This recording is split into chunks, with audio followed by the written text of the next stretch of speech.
My day started out pretty normal. I mean, as normal as any Monday can be. The sun was shining, birds were singing, all that happy stuff. I guess I should have known something was up.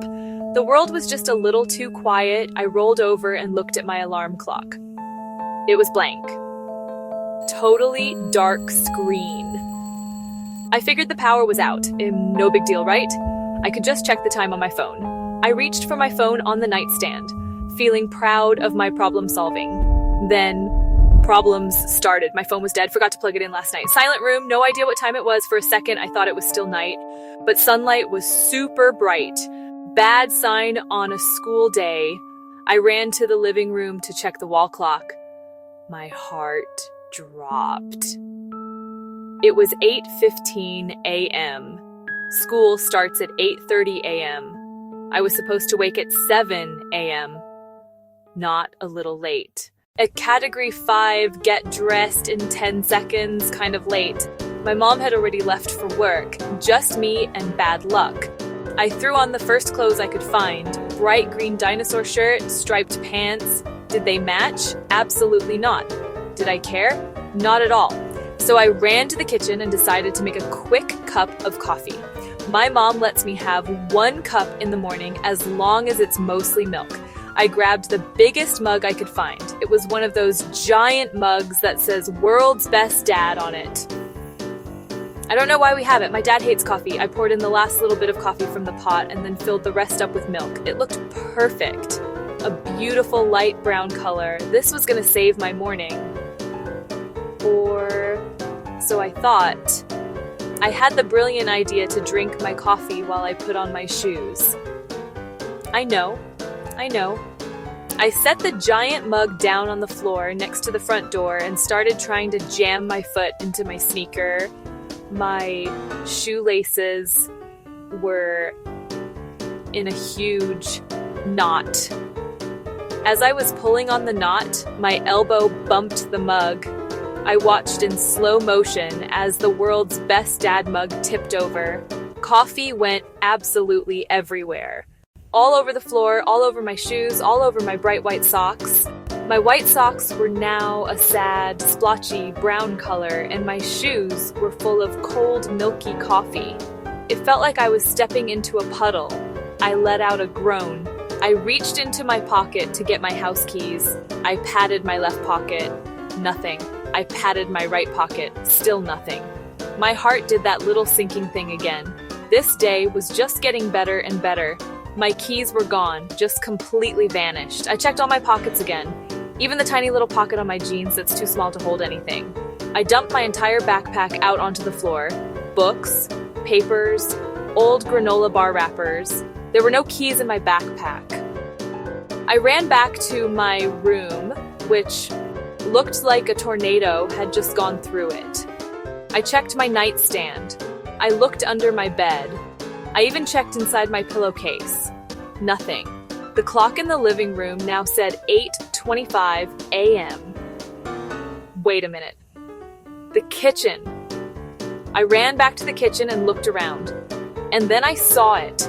Right next to the empty toothpaste tube on the bathroom counter, my set of keys. I have never been so happy to see a boring old set of keys in my entire life.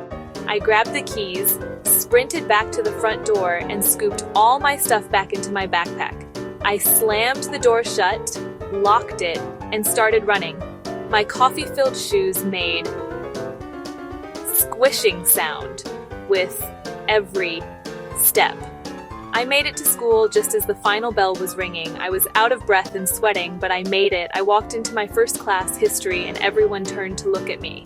My teacher, Mr. Harrison, stopped talking and just stared. He has these glasses that make his eyes look extra big, so it felt like 2 giant eyeballs were judging my entire life. Nice of you to join us. Do you have a reason for being late and for wearing that? He pointed at my dinosaur shirt. The whole class started laughing. My face got super hot. I just wanted to disappear into the floor. I mumbled something about my alarm clock breaking and grabbed my seat. I spent the rest of the class trying to hide behind my history book. It didn't really work. My next class was gym. We were playing basketball, which I'm already terrible at. And you know what's even harder than playing basketball? Playing basketball with squishy, coffee-soaked shoes. At one point, I was running down the court and my shoe literally flew off my foot. It sailed through the air in a perfect arc and landed right in the water fountain. Everyone stopped and stared. Again, I fished my shoe out of the fountain. It was now full of coffee. It was now full of water. It weighed about 10 pounds. Lunchtime was a nightmare. I sat down at my usual table with my friends, Sarah and Leo. Is that a T-Rex? I thought you hated dinosaurs. I tried to explain it was all I could find, but he kept making jokes. Did you lose a bet or something? Sarah tried to be nice, but she was giggling too. I felt my face get hot again. That history worksheet was so hard. It took me forever. Yeah, especially that last question about the ancient Romans. I sat there pushing food around my plate. Sarah asked what I wrote for the last question. I panicked. I wrote about the aqueducts, I said. Leo gave me a weird look. The aqueducts? The question was about their government. My heart sank. I was caught. After school, I was walking home when Sarah caught up. Hey, are you okay? You were acting weird at lunch. I shrugged. I'm fine, I mumbled, even though I wasn't. You're not fine. You've been weird all day. Did something happen? I stopped walking and looked at her. I was so tired of everything going wrong. I took a deep breath and decided to tell her the truth. I told her about my alarm clock. I told her about the dead phone. I told her about the mismatched clothes. I told her about the coffee explosion. I told her about the missing keys. I told her about my shoe flying into the water fountain. The whole ridiculous story came pouring out. When I finished my story, Sarah was just staring at me. I was sure she was going to laugh, but she didn't. Instead, a huge smile spread across her face. That is the most chaotic morning I have ever heard. And then she did start laughing. It wasn't a mean laugh, it was a real, genuine laugh. And I started laughing too. Suddenly, the whole day didn't seem so bad. It was actually kind of funny. My shoe flying into the water fountain, hilarious. My coffee-soaked socks, a legendary fashion statement. You should have just told us. We wouldn't have made fun of you. Well, Leo probably would have, but I would have stopped him. That made me feel a lot better. It was nice to know that I didn't have to go through the whole crazy day by myself. We walked the rest of the way to my house, and I told her all the other little details. The giant coffee towel mountain was still there waiting for me.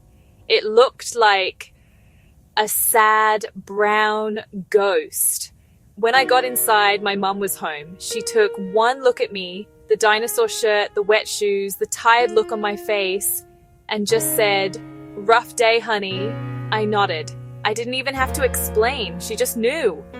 She gave me a big hug, which made everything feel a little bit better. She helped me clean up the coffee mess and told me not to worry about my homework. Later that night, as I was getting ready for bed, I thought about my day. It was a total disaster from start to finish, but as I lay in my bed with my phone actually plugged in this time, I couldn't help but smile. It was a terrible, horrible, no good, very bad day, but I survived. And in a weird way, it was a day I'll probably never forget. Sometimes, I guess, you just have to laugh at the chaos. And maybe make sure your alarm clock is plugged in. And definitely don't try to drink coffee while putting on your shoes. It's just not worth it.